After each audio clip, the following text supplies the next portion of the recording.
इससे पहले हमने जो है वो कंजक्शन के बारे में डेफिनेशन को कवर किया था और कुछ कंजक्शन के वर्ड्स जिसमें as soon as well as और इसके अलावा एज को डिस्कस किया था। स्टूडेंट, अपनी लाइफ में हम whenever we have to be done it something unique, तो हम कुछ एक्स्ट्रा जब कुछ करते हैं तो लाजमी उसका कुछ एक्स्ट्रा हमें रिटर्न मिलता लाजमी है।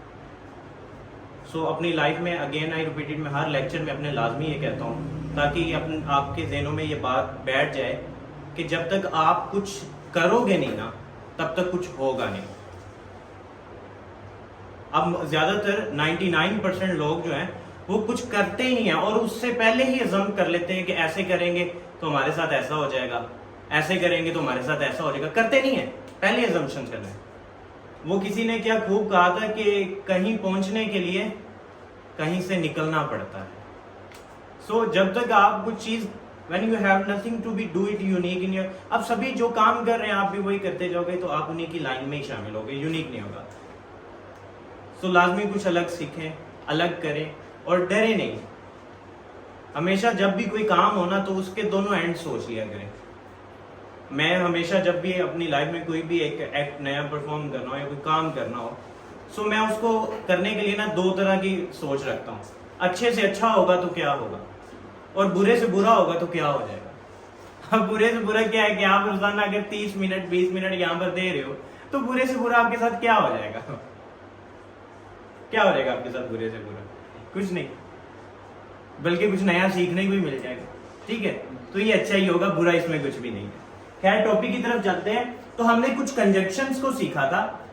आज हम कंजक्शंस को आगे टॉपिक लेके जाने से पहले हम उसकी जो बेसिक नॉलेज है जिसमें हमें दो वर्ड्स मिले थे, एक फ्रेजेस और एक क्लॉजेस, आज उसको डिटेल से समझेंगे क्योंकि उनको अगर आपको समझ आ गई ना तो उसके बाद कंजक्शन के आगे समझना आसान हो जाएगा आपको। और वैसे भी फ्रेजेस और क्लॉजेस ऐसा ही टॉपिक है जो कि मोस्टली किसी भी स्टूडेंट को इतना इसके बारे में पता नहीं होगा अभी तक। सो देखते हैं फ्रेजेस एंड क्लॉजेस क्या।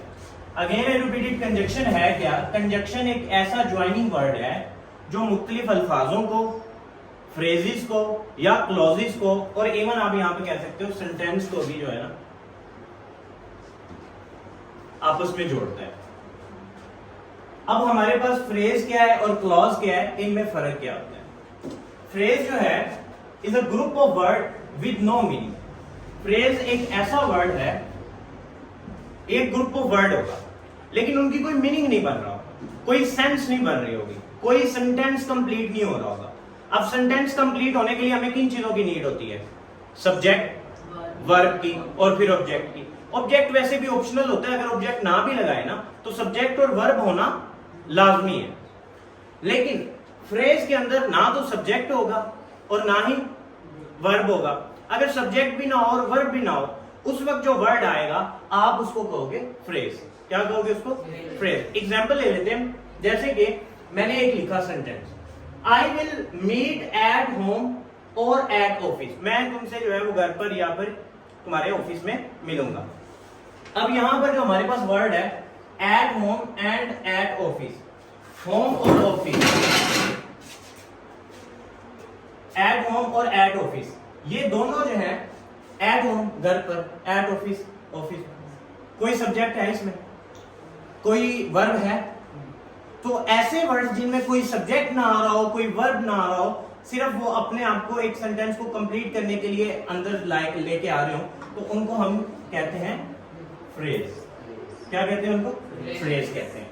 अब एग्जांपल्स और भी मैंने यहां पर ऐड की हुई है, जैसे कि a tall boy, under the table, my best friend. अब माई बेस्ट फ्रेंड में भी आप देखोगे तो कोई वर्ब नहीं है आपके पास, सो ये भी आपका क्या होगा? फ्रेज ही होगा। इसी तरह at office, at school, with long hairs, the lesson, ये जो वर्ड्स हैं इन वर्ड्स को हम कहते हैं फ्रेज। कुछ ऐसे सेंटेंस होते हैं जिनमें दो फ्रेजेस को जोड़ा जा रहा होता है, जैसे कि यहां पर देखो तो आपके बेसिक दो फ्रेजेस को जोड़ा जा रहा है।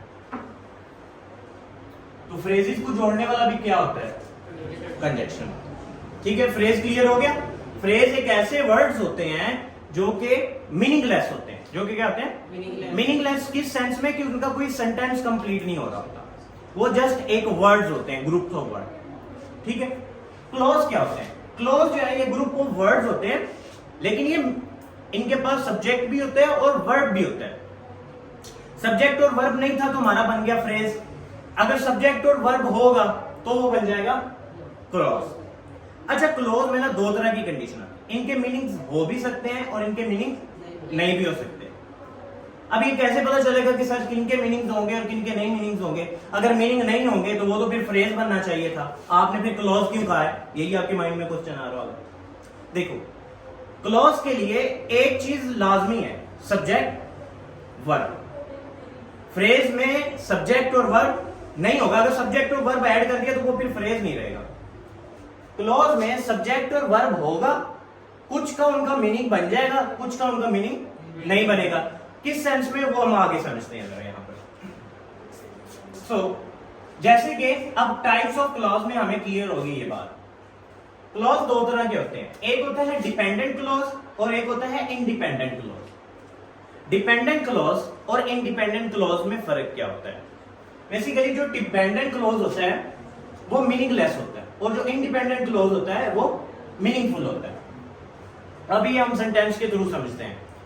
आसान लफ्जों में बताऊं तो दो जुमले हमने अभी तक कंजक्शन में देखा है, दो जुमले आते हैं, दो जुमलों को आपस में क्या करा जा रहा होता है? जोड़ा जा रहा होता है।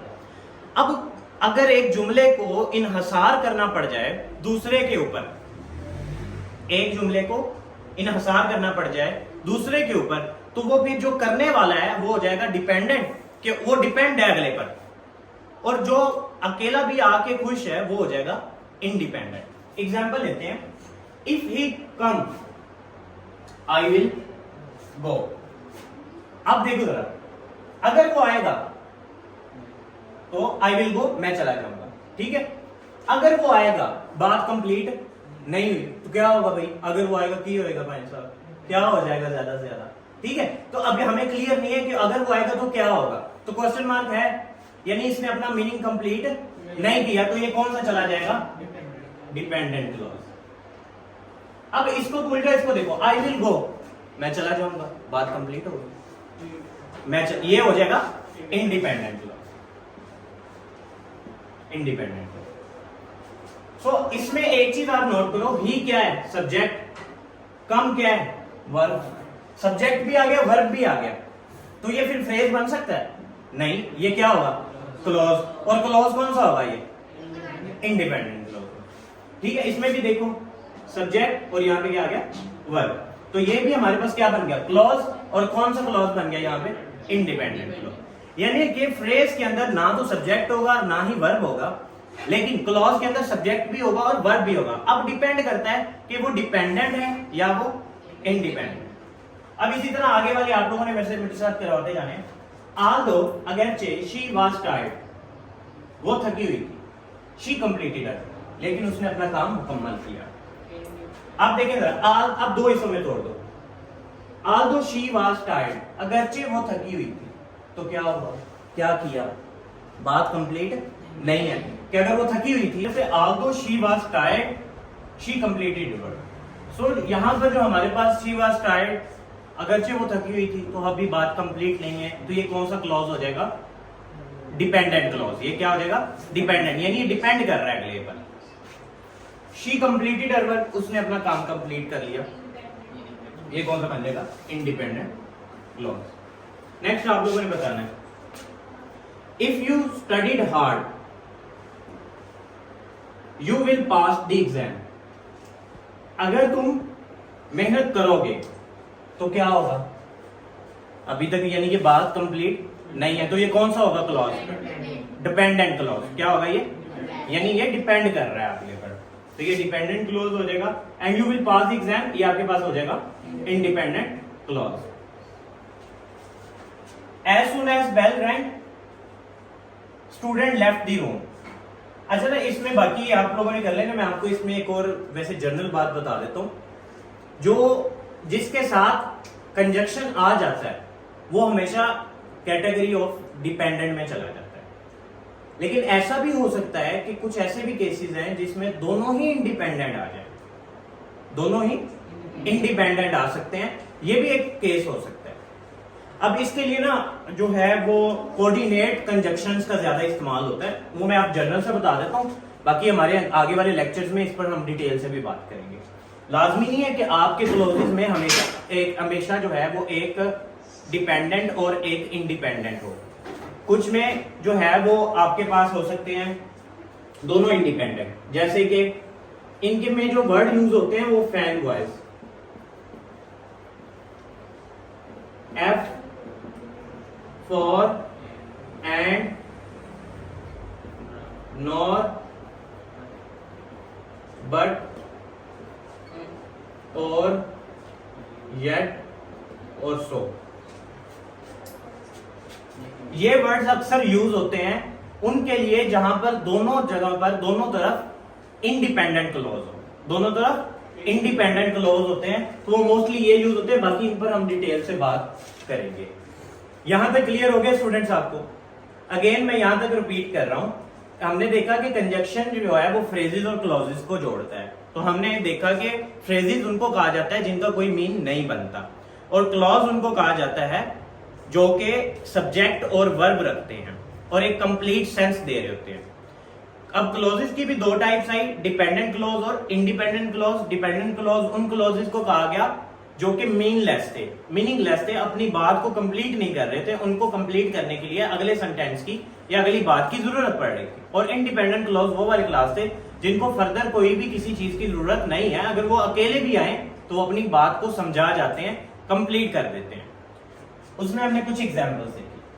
अच्छा, हम एक यूनिक थोड़ा सा कॉन्सेप्ट समझेंगे, क्योंकि ऑलमोस्ट जो प्रेपोजिशंस हैं और जो कंजक्शंस हैं ये ऑलमोस्ट सेम मीनिंग्स दे रही होती है, लेकिन हमें कैसे पता चलेगा कि प्रेपोजिशन लगनी है या कंजक्शन लगना है, ये आज के टॉपिक में हम डिस्कस करेंगे।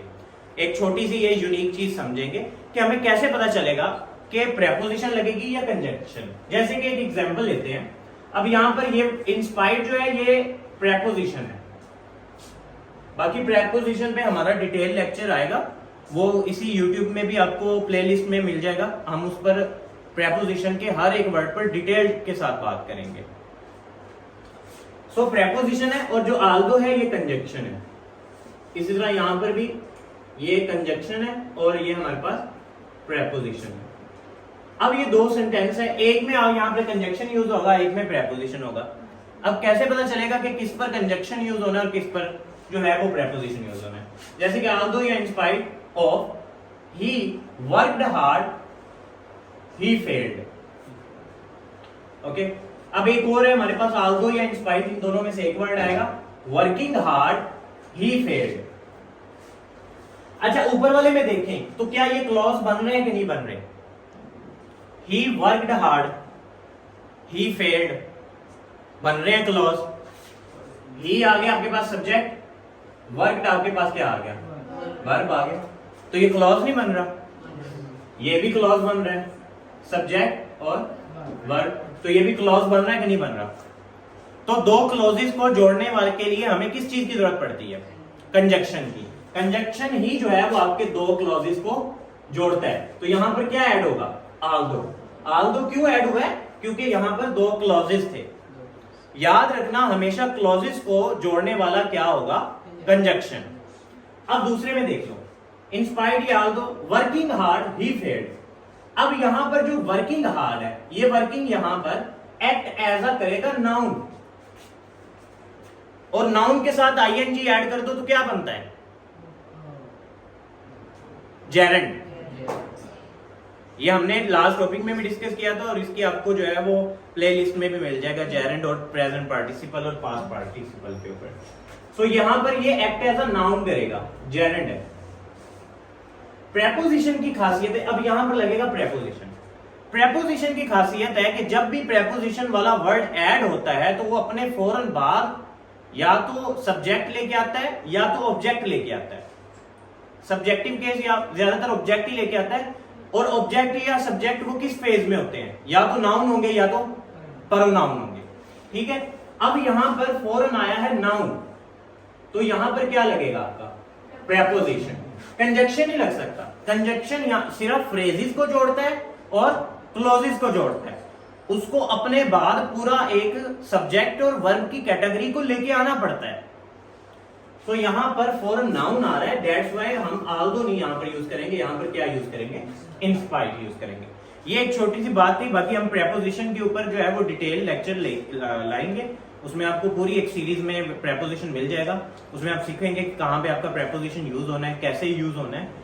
बाकी एक जनरल थी बात कि हमारे कुछ सेंटेंस, क्लॉजेस, फ्रेजेस इस तरह के होते हैं कि उनके मीनिंग इस तरह के होते हैं, आपको लगता है कि प्रेपोजिशन भी पुट हो सकता है, लेकिन आपने वहां पर जज करना है कि अगर वो आगे क्लॉजेस की फॉर्म में पूरा एक सेंटेंस बना रहा है तो फिर वो चला जाएगा कंजक्शन के केस। अगर वो पूरा सेंटेंस नहीं बना रहा और वो नाउन के केस में जा रहा है, यानी वो सब्जेक्टिव केस हो सकता है, वो ऑब्जेक्टिव केस हो सकता है, तो वो चला जाएगा आपकी प्रेपोजिशन की केस की तरफ। तो आज का हमारा यहाँ तक टॉपिक कंप्लीट हुआ है। कल हम इंशाल्लाह कंजक्शन को आगे लेके चलेंगे। कंजक्शन एक डिटेल्ड जो है वो टॉपिक है, और कंजक्शन की एक खासियत बताऊं, ये आपको आगे जाके इसको और भी क्लियर करता जाऊंगा।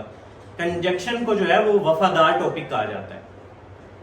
अब क्यों वफादार टॉपिक कहा जाता है, इसके लिए हम नेक्स्ट लेक्चर रिकॉर्ड करेंगे, उसमें आपको इस पे डिटेल में बताऊंगा। ठीक है, थैंक यू सो मच, अल्लाह हाफिज़।